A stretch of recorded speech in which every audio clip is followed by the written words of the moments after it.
Oke, baik Ibu sudah nyaman duduknya? Sudah. Oke, baik Ibu. Tadi alhamdulillah hasil pemeriksaan si dedenya semua dalam batas normal ya. Terus juga tadi si dedenya sudah saya berikan imunisasi campak. Terus untuk fungsi dan manfaat dari imunisasi campak tersebut sudah saya jelaskan tadi di awal sebelum imunisasi ya.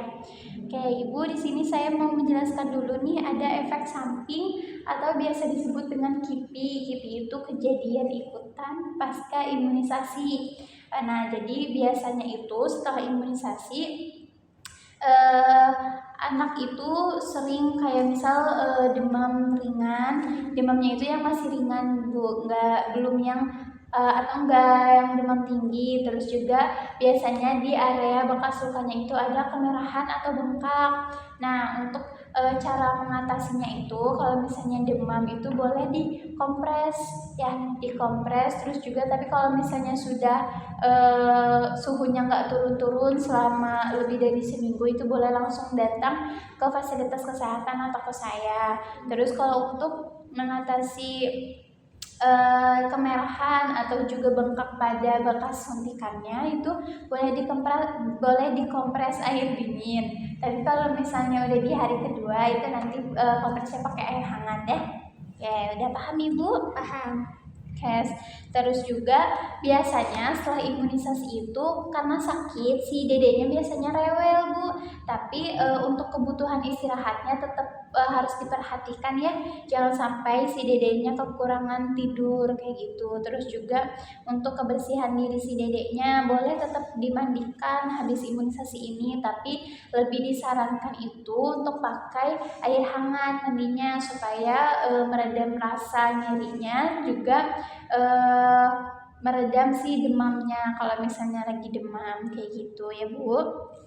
Terus di sini saya mau ngejelasin untuk imunisasi selanjutnya itu ada yang namanya imunisasi PCV3. Nah, ini tuh imunisasi yang manfaatnya untuk mencegah radang pada paru kayak gitu. Jangan lupa ya Bu ya, nanti ini adanya di bulan ke-12. Ibu jangan sampai terlewat ya. Nanti kalau misalnya sudah si adiknya udah masuk umur 12 bulan langsung datang ke posyandu atau ke bidan kayak gitu ya Bu untuk melakukan imunisasi. Terus juga untuk kapsul vitamin A-nya juga tetap diberikan ya Bu untuk kekebalan tubuh si dedeknya kayak gitu.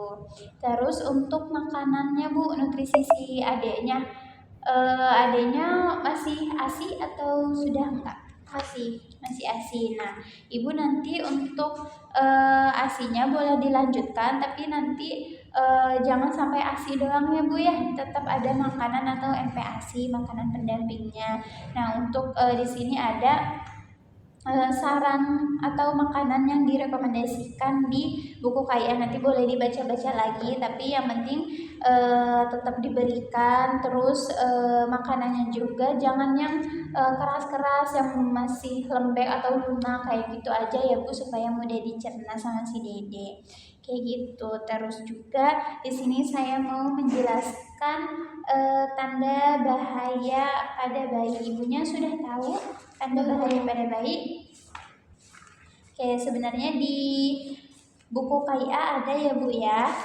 Nah, untuk tanda bahaya pada bayi itu ada yang namanya demam atau panas tinggi, terus juga diare. Diare itu kalau misalnya biasanya si ade BAB-nya cuma 2 kali, tapi sekarang di hari tersebut lebih dari 3 kali kayak gitu. Terus untuk fesesnya itu ini ya Bu cair, atau kalau misalnya berwarna hijau juga perlu dikhawatirkan. Terus kalau misalnya si dede suhu tubuhnya dingin kayak gitu, jadi harus selalu diperhatikan si dedeknya ya supaya tetap hangat. Terus kalau misalnya ada kejang-kejang, terus kulit dan mata kuning, lemah, terus juga mual muntah kayak gitu ya Bu, nanti boleh dibaca-baca lagi.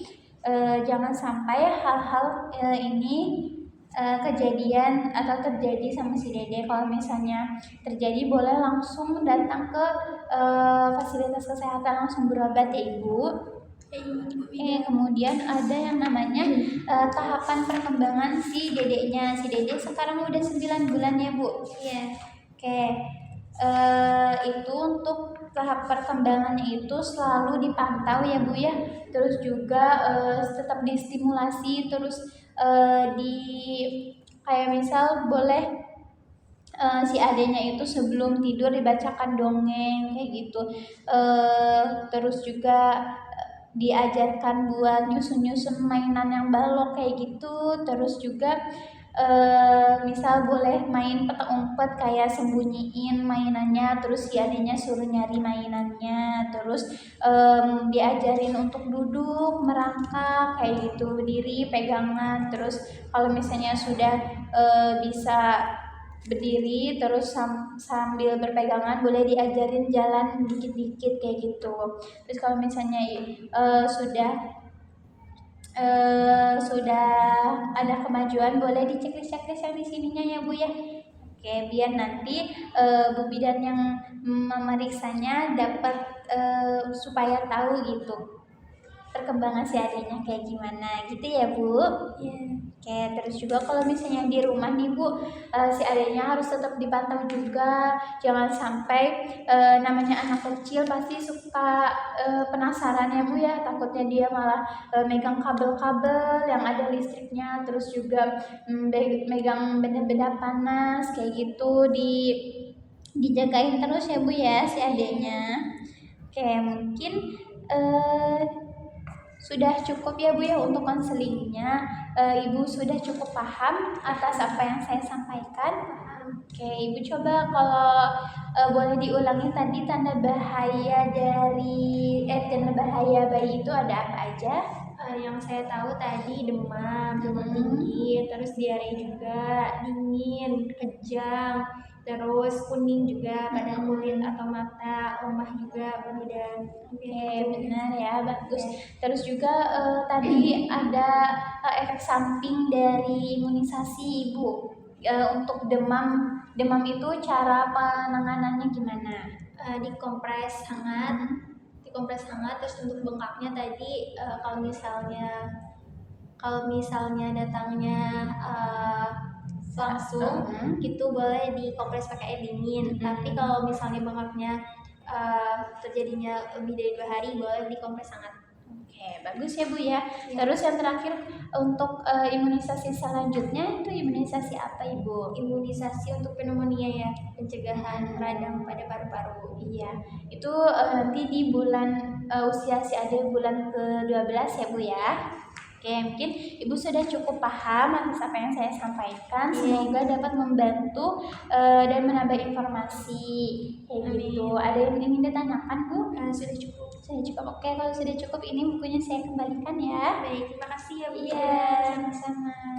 Yeay.